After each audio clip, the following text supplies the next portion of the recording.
कोई वेक्टर है या स्केलर है तो उससे हम डिफाइन कर सकते हैं। चलो इसी तरह फोर्स बताओ क्या है, फोर्स बताओ क्या है, वेक्टर है कि सूडो वेक्टर? ट्रू वेक्टर है कि सूडो वेक्टर है? एफ बराबर देखो क्या है, एम ए, मास तो कांस्टेंट है, मास पे तो कोई फर्क नहीं पड़ेगा। एक ए पे अगर पेरिटी ट्रांसफॉर्मेशन इंपोज कराओ तो क्या हो जाएगा, माइनस ए। तो एफ बराबर क्या हो जाएगा, एम इंटू माइनस ए। एफ बराबर क्या आ गया, माइनस एम ए। साइन क्या आ गया, माइनस एफ आ जाएगा। साइन क्या आ गया, नेगेटिव आ गया, यानी साइन चेंज आ गया। तो किस वेक्टर में साइन चेंज आता है, ट्रू वेक्टर में कि सूडो वेक्टर में? ट्रू वेक्टर में, यानी कैसा वेक्टर है, ट्रू वेक्टर। तो ये बहुत छोटी सी चीज़ है जो कि बता इसलिए थे क्योंकि हम लोग पेरिटी ही पढ़ने जा रहे हैं, और पेरिटी का कितना बड़ा यूज है पूरे हमारे वेक्टर एनालिसिस से लेकर हर जगह, कि लगभग हर जगह हम इस पेरिटी को यूज करते हैं। पूरे वेक्टर एनालिसिस में इसी पेरिटी पे हम लोग ट्रू वेक्टर, सूडो वेक्टर, सारी की पूरी एनालिसिस इसी देखो सब पे क्या हो रहा है, सब पे पेरिटी ट्रांसफॉर्मेशन इंपोज कर रहे हैं। तो पेरिटी मतलब हो क्या रहा है, यही function of F x Y Z. अगर हम minus x minus Y minus Z put करते हैं तो वो फंक्शन हमारा कैसा कहलाता है, इवन फंक्शन कहलाता है। और अगर हमारी एक्स वाई जेड बराबर होता है minus x minus Y minus Z put करें और वैल्यू चेंज आ जाए तो हमारा कैसा कहलाता है, ऑड फंक्शन। लेकिन हमारा काम यहाँ पे नहीं है, ये सब बातें हमारे सिलेबस की बातें नहीं है। हमारे सिलेबस की बातें हैं कि न्यूक्लियस के रिस्पेक्टिव पेरिटी का क्या मतलब है, वो चीज़ समझना। तो जो भी न्यूक्लियस होता है वो न्यूक्लियस में जो पेरिटी होती है वो बहुत क्लोजली होती है किसके, ऑर्बिटल क्वांटम नंबर से। तुम लोग स्पेक्ट्रा पढ़ रहे होगे, स्पेक्ट्रा में फर्स्ट यूनिट में बता रहे होंगे सर, जब वेक्टर एटम मॉडल पढ़े होगे वहाँ क्वांटम नंबर्स आ रहे होंगे तुम्हारे पास। तो पहले सिंपल जब वेक्टर एटम मॉडल पढ़े होगे तो वहाँ पे क्वांटम नंबर्स, दो नए क्वांटम नंबर्स तुम्हें मिले होंगे। एक orbital quantum number, orbital magnetic quantum number जिसको स्मॉल एम एल से डिनोट किए होगे, और एक ऑर्बिटल स्पिन क्वांटम नंबर जिसको हम लोग स्मॉल एम एस से डिनोट किए होंगे। और इससे पहले कुछ principal quantum number small N पढ़े होंगे, orbital quantum number small L पढ़े होंगे, total quantum number small J पढ़े होंगे। फिर तीन ये हो गए, और इसके बाद फिर ये वाली जो स्पिन वाला है, मैग्नेटिक वाला, magnetic orbital quantum number small M L, magnetic spin quantum number small M S, और फिर total magnetic orbital quantum number जिसको स्मॉल एम जे से रिप्रेजेंट करते हैं। तो सारे का कॉम्बिनेशन होता है। तो यहीं से हम पर्टिकुलर स्टेट को रिप्रेजेंट करते हैं। उसमें चार क्वांटम नंबर मूल रूप से इम्पॉर्टेंट रोल प्ले करते हैं, जिसमें स्मॉल एन रहता है, स्मॉल एल रहता है, स्मॉल एम एल रहता है और स्मॉल एम एस रहता है। ये चार क्वांटम नंबर किसी भी स्टेट को रिप्रेजेंट करते हो। तो वहाँ से पॉली एक्सक्लूजन प्रिंसिपल पढ़ते हुए ये जो हम ऑर्बिटल्स लिखते हैं 1s 2s 2p 3s 3p 4s 3d 4p सब लिखते हो ना, आप बाउ प्रिंसिपल से जब इलेक्ट्रॉनिक कॉन्फ़िगरेशन करते हो तो वहीं से क्या होता है कि हमारा जो ऑर्बिटल्स का कैसे हम 1s के बाद 2s लिख रहे हैं, कैसे 2s के बाद 2p लिख रहे हैं, 2p पास कैसे 3s लिख रहे हैं, वो सब हम एग्जामिन कर देते हैं उन्हीं ऑर्बिटल उन्हीं जो क्वांटम नंबर्स होते हैं उन्हीं से एसोसिएटेड होते हैं पॉली एक्सक्लूजन प्रिंसिपल लगा के। तो बेसिकली हमारा मतलब वहाँ पे नहीं है, हमारा मतलब है कि वहाँ पर जो हम लोग एक चीज़ और पढ़ते हो गया, ऑर्बिटल क्वांटम नंबर, और उसी को बोलते हो एजीमुथल क्वांटम नंबर। एजीमुथल को के से रिप्रेजेंट करते हो और ऑर्बिटल को एल से रिप्रेजेंट करते हैं। लेकिन एक ऐसा सिचुएशन आता है जहाँ पर orbital quantum number azimuthal quantum number के क्या होती है, इक्विवेलेंट हो जाती है, इसलिए हम लोग दोनों को एक ही सिनेरियो की तरह ट्रीट करते हैं। ठीक है, तो ये जो पेरिटी ट्रांसफॉर्मेशन होता है ये न्यूक्लियस के ऑर्बिटल क्वांटम नंबर से क्लोजली एसोसिएटेड होता है।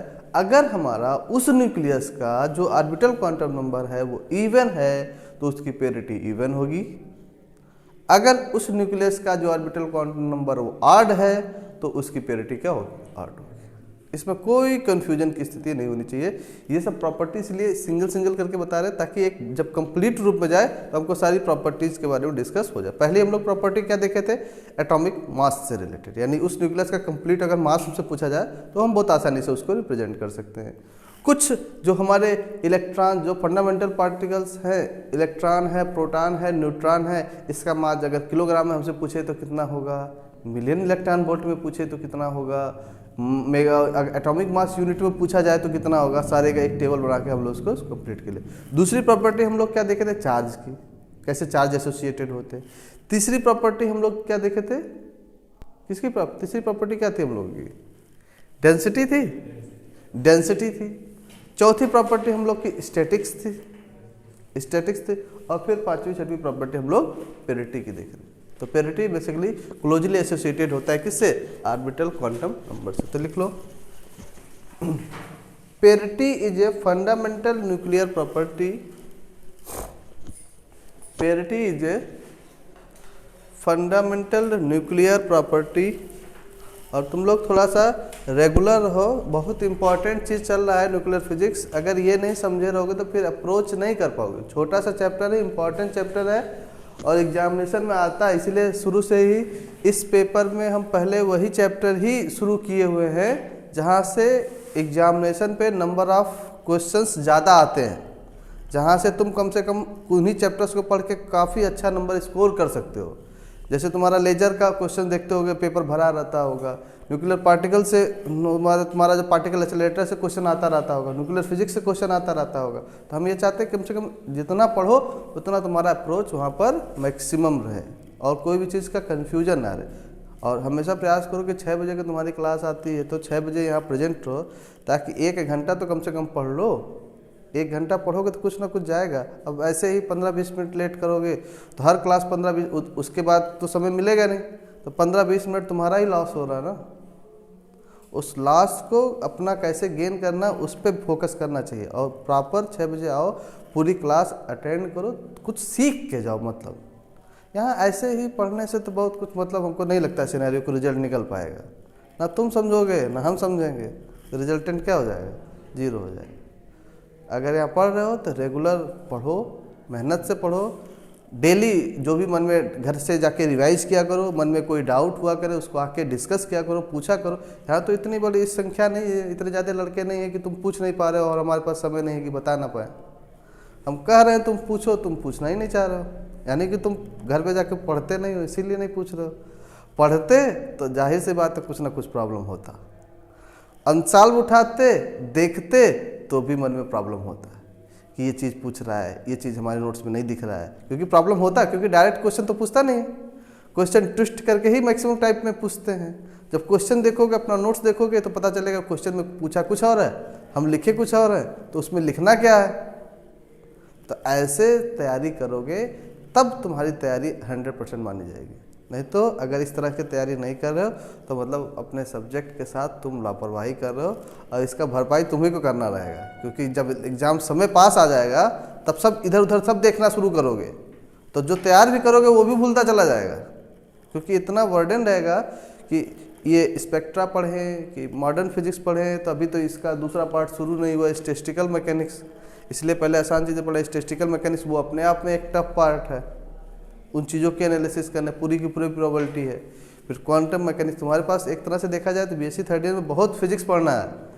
मैथमेटिकल फिजिक्स अलग ही एक ब्रांच है, क्लासिकल मैकेनिक्स एक अलग ही ब्रांच है 2, quantum mechanics 3, modern physics 4, statistical mechanics 5, फिर एटॉमिक फिजिक्स अलग है, मॉलिक्यूलर उसमें अलग है। 3-3, 6, 7, 8 ब्रांचेस तुमको अलग से पढ़नी है, उसके बारे में एनालिसिस करना है। तो इतना आसान नहीं है, लेकिन आसान भी है, लेकिन जब उसको सिस्टमेटिक तरीके से अप्रोच करो।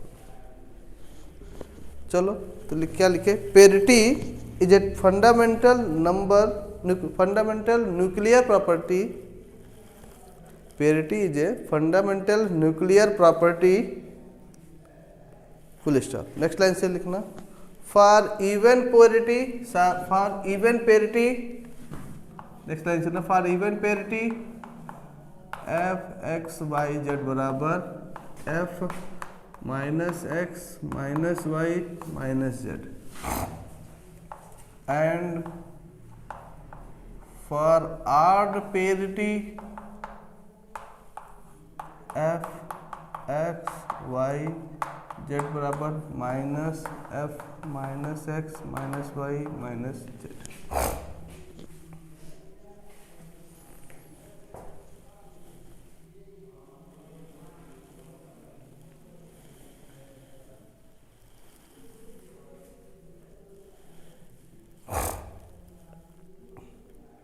ठीक है, इसमें लिखना parity of nucleus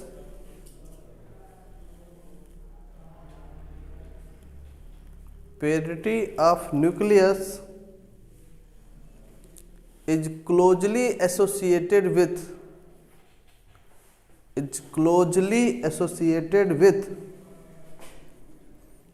the value of orbital angular momentum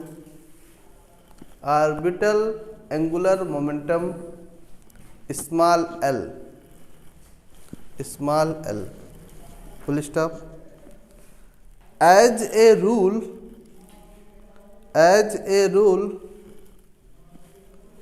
if small l is even, parity is also even.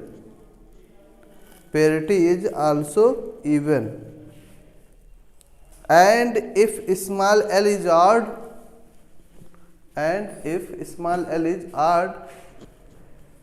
parity is also odd. ठीक है,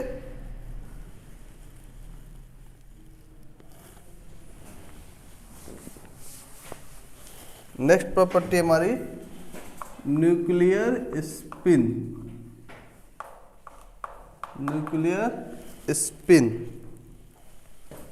इसमें लिखना, इसको ही को बोलते हैं basically angular momentum of the nuclei.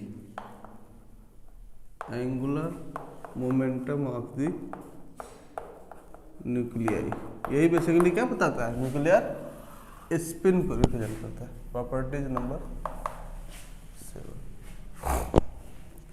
इसमें लिखना the angular momentum of the nucleus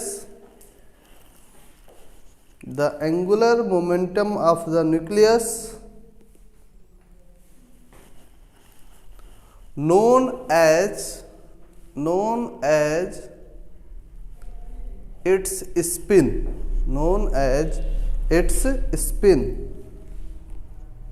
ठीक है, full stop. This is represented bye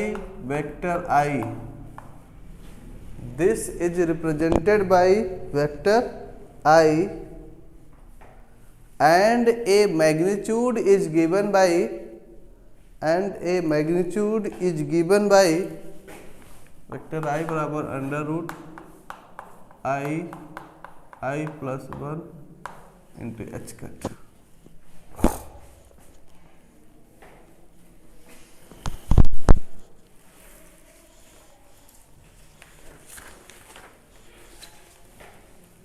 where h cut बराबर h अपान 2 पाई।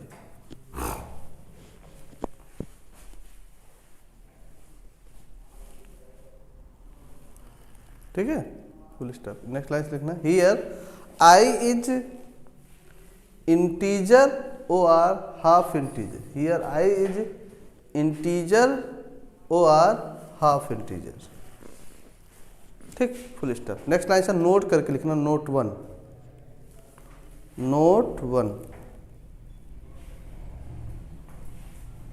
देखो for nuclei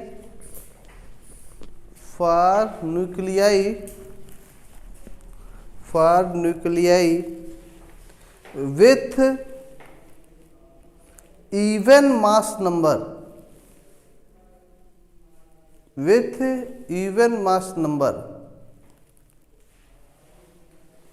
I has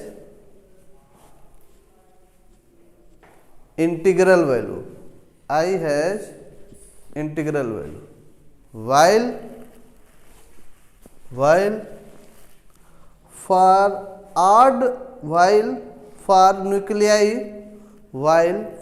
nuclei with odd mass number I has a half integral value। मतलब अगर mass number हमारा क्या है, even है, तो हमारी जो न्यूक्लियर स्पिन होगी वो क्या होगी, इवन होगी। अगर हमारा जो मास नंबर ऑड है तो हमारा न्यूक्लियर स्पिन क्या है, ऑड है। देखो एक चीज़ समझ में आ रहा है कि ये जो न्यूक्लियर फिजिक्स में इसमें बहुत छोटी छोटी बातें हैं, उन सारी बातों को हमको क्या करना पड़ेगा, याद रखना पड़ेगा, तभी हम आगे की तरफ बेहतर परफॉर्म कर पाएंगे। और बहुत एक एक चीज़ जो इम्पोर्टेंट हो सकता है, सारी प्रॉपर्टीज, इसलिए सारी प्रॉपर्टी डिस्कस कर दे रहे हैं ताकि हमको आगे किसी भी बात में कोई कन्फ्यूजन ना रहे। नेक्स्ट एक फिर लिखो, एक दूसरा पॉइंट लिखो, इसी में नोट करके लिखो ना, इसको फर्स्ट पॉइंट लिखो, एक दूसरा पॉइंट लिखो, for both Z and A. Z क्या है, जेड को क्या बोलते हैं, एटॉमिक नंबर, या उसी को और क्या बोलते हैं, हाँ नंबर ऑफ प्रोटॉन। और ए क्या है, और उसी को क्या बोलते हैं, सब चीज पता होना चाहिए ना। एक और क्या बोलते हैं, एटॉमिक मास नंबर, और क्या बोलते हैं, न्यूक्लियस बोलते हैं। न्यूक्लियस में क्या क्या आता है, न्यूक्लियस में क्या क्या आता है, प्रोटॉन और न्यूट्रॉन। तो कहीं अगर आ गया न्यूक्लियस, इसका मतलब वहां पर क्या है, जेड प्लस एन है, और उसकी वैल्यू किसके बराबर है, ए के बराबर है। ये चीज अंडरस्टूड होनी चाहिए, ठीक है। लिखो for both Z and A R even, for both Z and A R even, comma I is always zero, I is always zero in ground state of the nuclei, in ground state of the nuclei।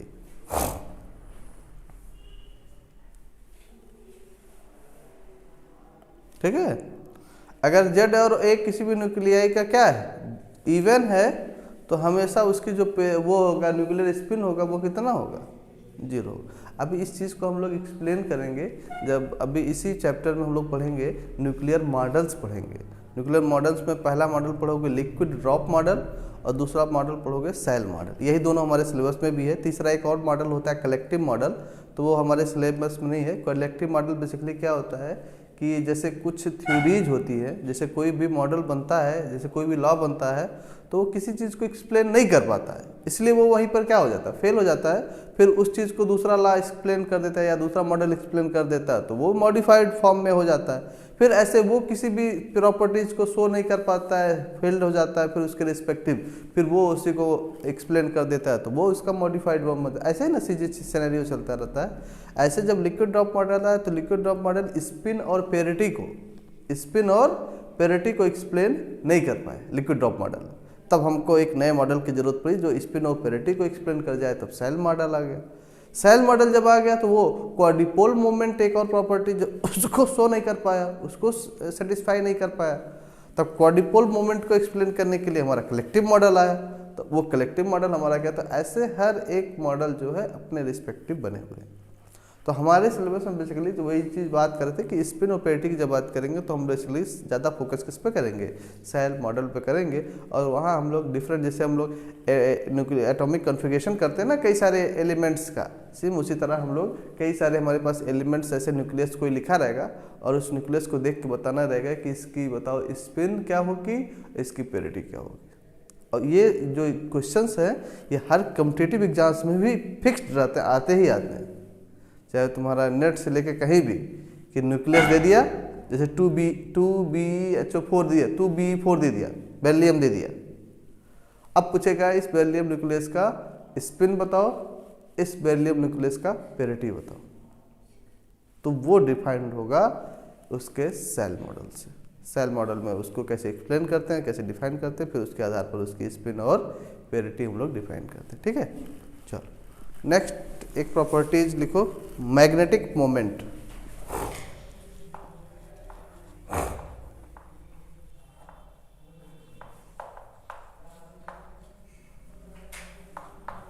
Magnetic moment लिखो, it is associated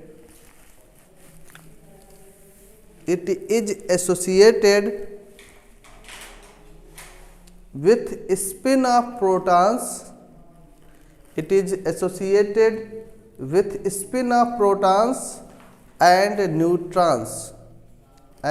neutrons full stop. In nuclear physics magnetic moment are expressed in nuclear magnetron bracket में लिख दिया, ऐसे noted कामों में लिख देना mu N, इसको म्यू एन से रिप्रेजेंट करते हैं, न्यूक्लियर मैग्नेट्रॉन म्यू एन। और न्यूक्लियर मैग्नेट्रॉन म्यू एन बराबर होता है ई एच कट अपान एम पी, ई एच कट अपान 2 MP।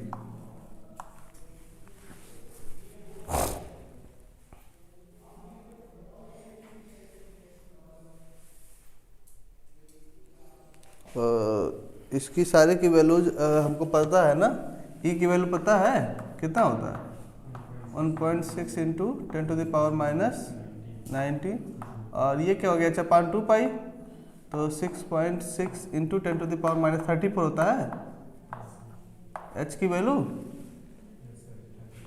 माइनस के प्लस माइनस, और 2 पाई तो 2 into 3.14 upon 2 into mass of proton कितना होता है, मास ऑफ प्रोटॉन किलोग्राम कितना लिखो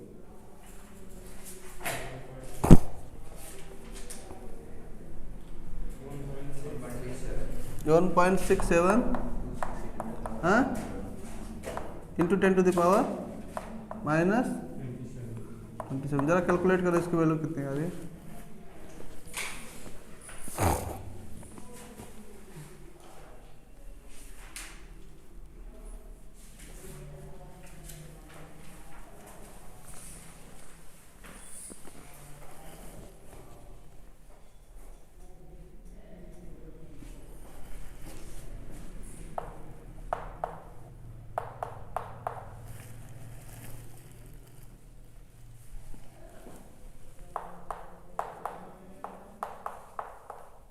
देखो आ रहा है,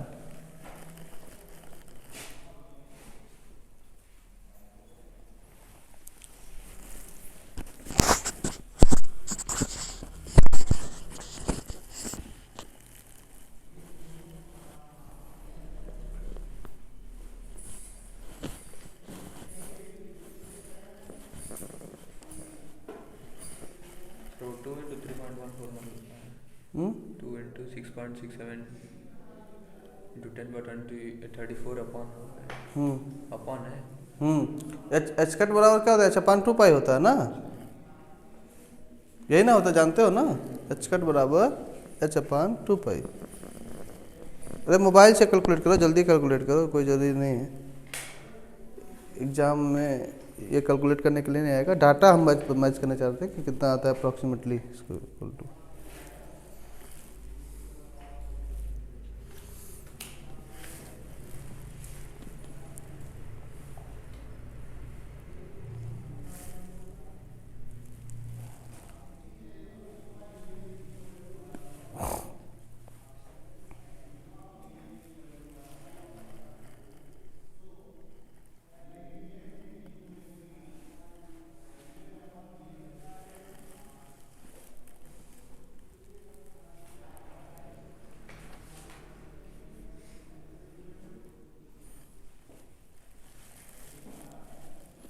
तुम लोग कैलकुलेशन से भागते हो फिजिक्स में, कंपटीशन में कैलकुलेशन ही रहता है इसीलिए।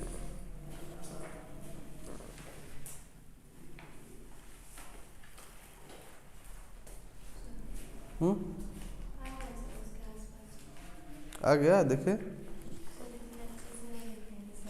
चलो ठीक है, अप्रॉक्सीमेटली आ जाएगा, इसको नोट कर लो, ठीक है, घर पे जाके मैच कर लेना क्लास का शक्ल में। अब ये जूल में है, इसी को अगर इलेक्ट्रॉन वोल्ट में कन्वर्ट करना हो तो क्या करोगे, अपान 1.6 इंटू 10⁻⁻19 से डिवाइड कर दोगे, जो अप्रॉक्सीमेट वैल्यू आएगी किसमें आ जाएगी, इलेक्ट्रॉन वोल्ट में आ जाएगी। तो वैल्यू जाएगी तुम्हारी 3.152 into 10 to the power -8। ये मैच कर लेना, ठीक है, क्रॉस चेक कर लेना, मैच कर लेना कितनी आ रही है।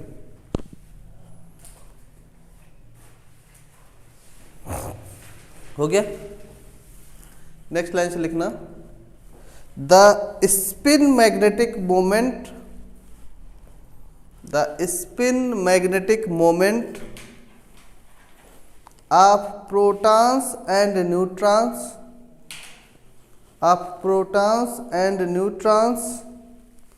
have components in any direction of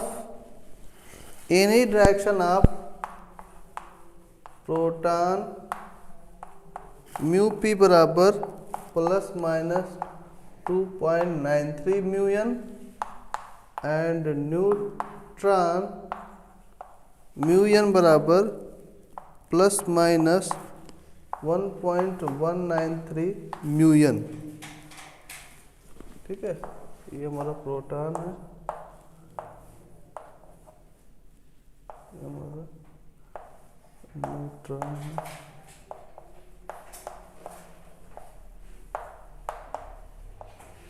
ये बना लेना।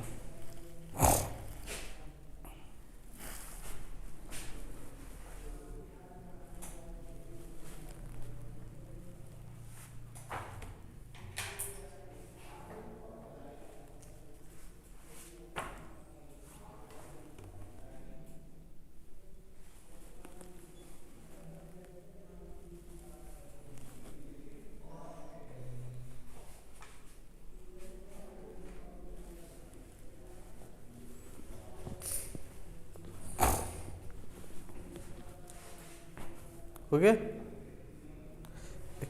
कितने 8 प्रॉपर्टी होगी। एक लास्ट प्रॉपर्टी लिखो, इलेक्ट्रिक क्वाड्रिपोल मोमेंट। इलेक्ट्रिक क्वाड्रिपोल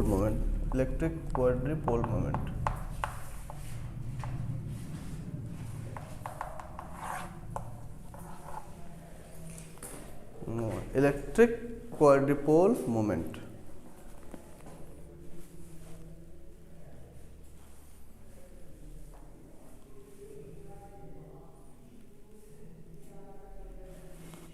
ठीक है, नेक्स्ट प्रॉपर्टी है इलेक्ट्रिक क्वाड्रिपोल मोमेंट। इसमें लिखो, the electric quadrupole moment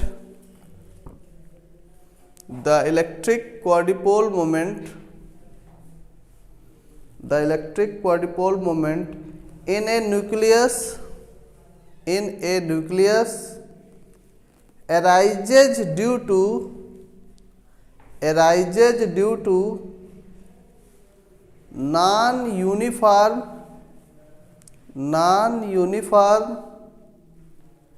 distribution of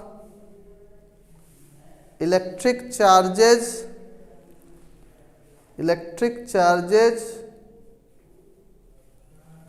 within its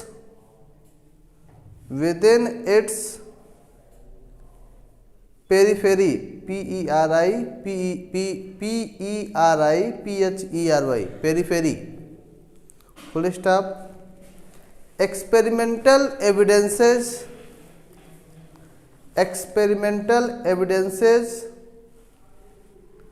suggest that the nuclei don't possess any electric dipole moment,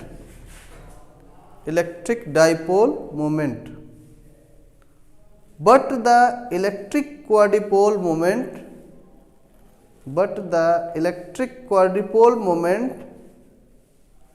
has been observed in some nuclei, full stop। the electric quadrupole moment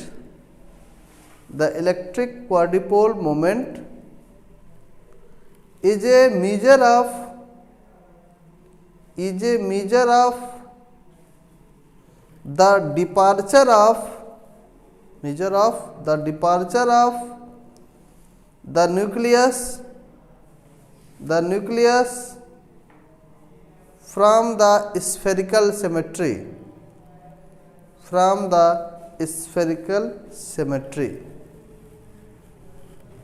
full stop करके next line से paragraph change करके electric quadrupole moment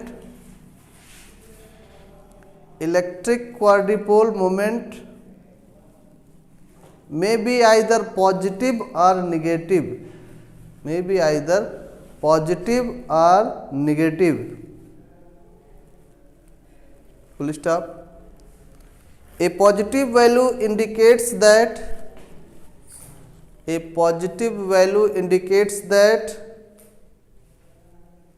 the nucleus is of the same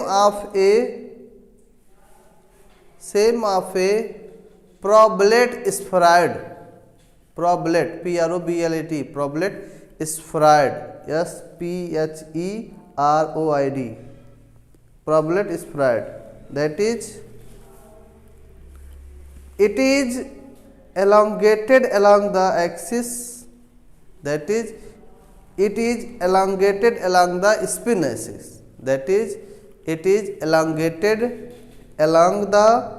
spin axis, full stop. On the other hand, a negative value corresponds to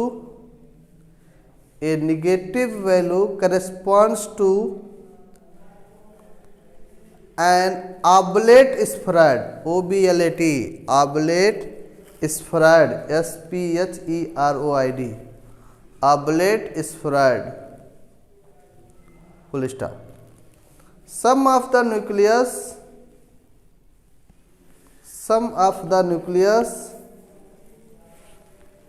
that is a nucleus flattered, flattened,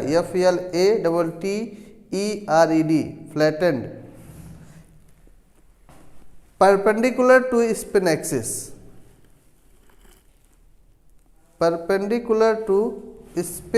axis, full stop करके next line से फिर paragraph change करके the quadrupole moment of nucleus has been explained on the basis of collective model, ठीक है, has been explained on the basis of collective model.